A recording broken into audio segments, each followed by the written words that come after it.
Sebagian karena pemalu, sebagian lagi karena pernah ngalamin kejadian buruk di masa lalu mereka, sampai nimbulin trauma mendalam yang bikin mereka kagak bisa ngomong lagi.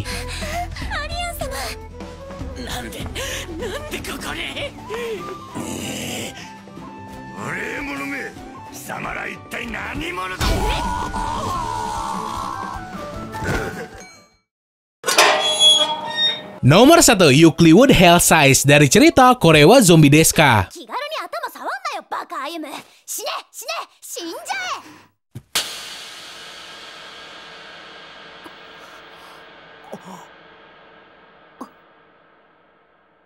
Padahal nih cewek tuh sampai punya 22 pengisi suara di dalam seri animenya, tapi tetap jarang ngomong. Soalnya tiap perkataan yang doi ucapin nantinya bakal jadi malapetaka buat orang lain yang denger. Akhirnya si Euclid mutusin buat sepenuhnya berhenti komunikasi secara lisan sama orang lain dan lebih milih nulis pakai secari kertas. Pernah ada satu momen nih cewek ngeluarin suaranya dan bilang kata mati, yang kemudian orang yang jadi lawannya langsung mati juga.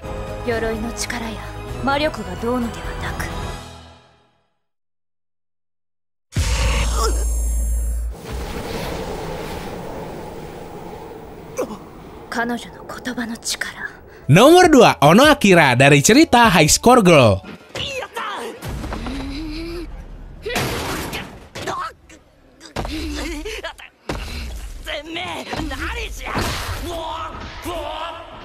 Di 2 season anime High Score Girl, nih cewek kagak pernah ngomong sekalipun. Palingan si Akira cuma ngegeram ama nunjukin ekspresinya doang. Atau kalau kagak, nendang sama mukul-mukul. Uniknya, biarpun cuma ngelakuin 2 hal itu, orang-orang di sekitar nih cewek tetap ngerti apa kemauannya. Nah, penyebab doi kagak mau ngomong tuh kagak diketahuin kenapa. Oi, koko de chotto ira-ira o kaishou saseta hou ga ii n janai no ka?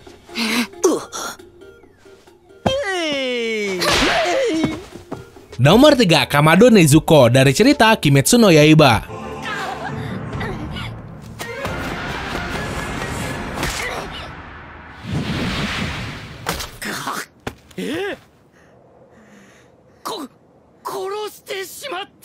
Semenjak dirinya berubah jadi iblis, si Nezuko kehilangan kemampuan buat berkomunikasi. Yang dia bisa lakuin tuh cuma empes doang, tapi tetap dapat bayaran. Cara komunikasinya palingan lewat ekspresi sama bahasa isyarat simple, kayak ngangguk atau nunjuk-nunjuk buat ngasih tahu orang-orang di sekitarnya. Padahal pas masih jadi manusia, si Nezuko masih bisa ngomong kayak manusia normal biasa.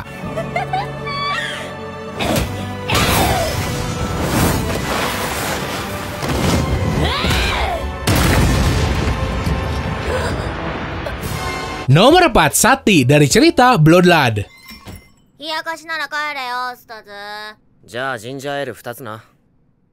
Cewek mata 3 yang ngelola sebuah kafe. Biarpun doi itu punya profesi yang nuntut buat komunikasi, si Sati kagak pernah ngucapin sepatah kata pun ke pelanggannya. Nah, tiap kali pengen ngomong, si Sati sering diwakilin sama partnernya yang bernama Mamejiro, makhluk mirip tupai mata 3 yang bisa ngomong.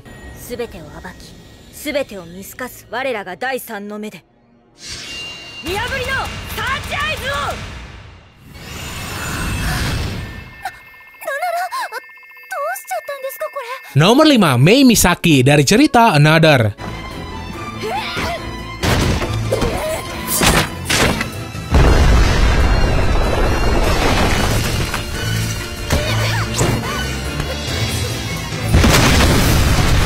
Gara-gara tragedi mengerikan yang pernah terjadi di masa lalunya, si Mei jadi kesusahan banget buat bersosialisasi. Udah gitu tertutup sama orang lain. Dan jadi sosok kudere sampai teman-teman di kelasnya sering ngacangin doi dan kagak pernah nganggap si Mei ada. Soalnya mereka nganggap kalau si Mei itu orang pembawa sial.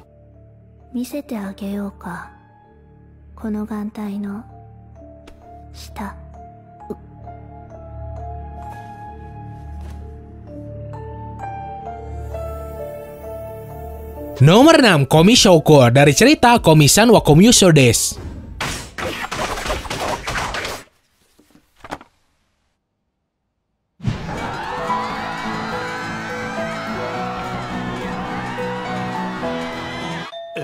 sulit komunikasi sama sosialisasi. Si Komi ini ngederita kecemasan sosial yang parah banget. Ampe doi susah banget ngomong biarpun kagak gagu. Saking parahnya, nih cewek juga ampe kagak pernah ngomong sama anggota keluarganya sendiri. Bahkan sampai berhari-hari ataupun berminggu-minggu. Tapi uniknya, biarpun gitu, si Komi punya cita-cita dapat teman 100 orang. Dibantu sama cowoknya, perlahan tapi pasti, si Komi bisa ngilangin kekurangannya itu.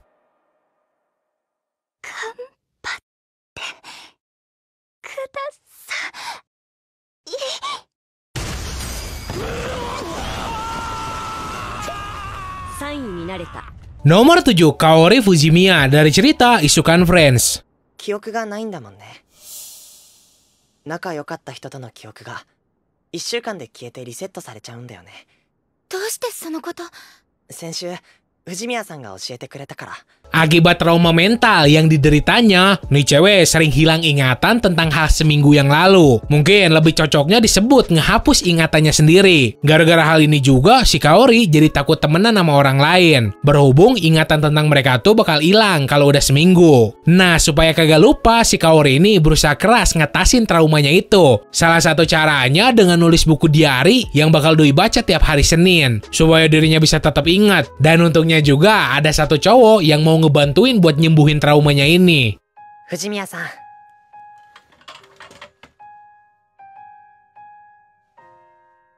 俺と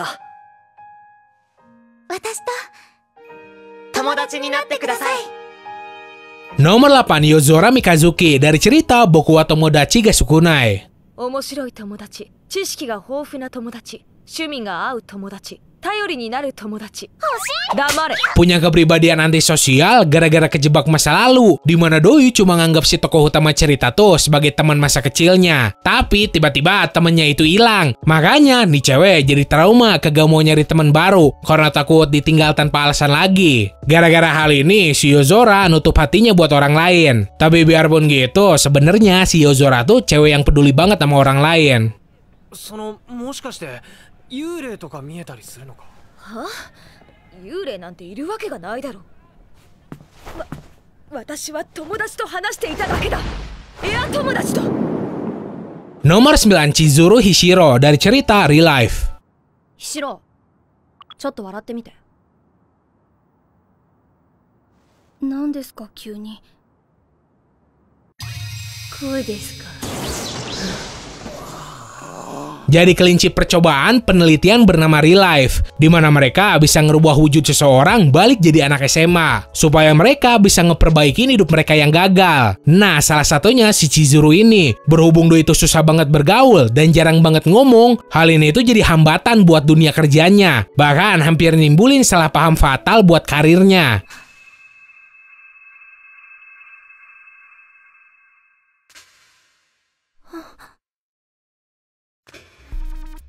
そこの廊下に寮のノートが落ちてましたよ。 Nomor 10, Aharen Reina dari cerita Aharen-san wa Hakarenai. 最初は距離が測れなくて戸惑うことがあったけど、最近だんだん彼女のことが少し分かってきた気がする。 Nih cewek juga kena mental pas masih SMP. Makanya pas masuk SMA, si Aharen cuma bisa ngomong pakai suara yang pelan banget. Si Aharen ini punya kepribadian unik di mana doi kagak bisa ngira-ngira jarak. Contohnya pas nih cewek ngobrol sama orang yang baru kenal, doi itu ngobrolnya sampai sentuhan pipi. Makanya orang-orang sering ngejauhin si Aharen gara-gara hal ini. どう？ゴミ取れた？え、なんだって？あんまり顔近づけられると恥ずかしい。 Nomor 11, Jun Naruse dari cerita Kokoro ga Sakebita ga Terunda.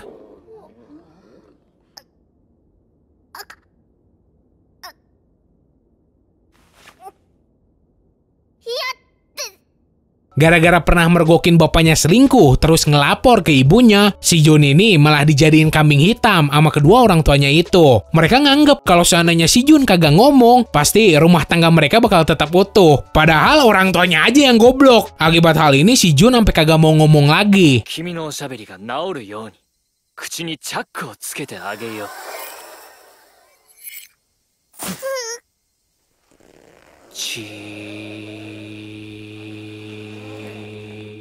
Oke, segitu aja buat hari ini. Seandainya lo pengen request atau nambahin, lo bisa langsung tulis aja di kolom komentar. Terus, buat lo yang minat sama merchandise Distrik Anime, lo bisa langsung meluncur aja. Linknya ada di deskripsi. So, semoga lo enjoy dan bisa nambah informasi lo seputar dunia anime manga. Sekian dari gua, sorry kalau saya salah kata. Bye!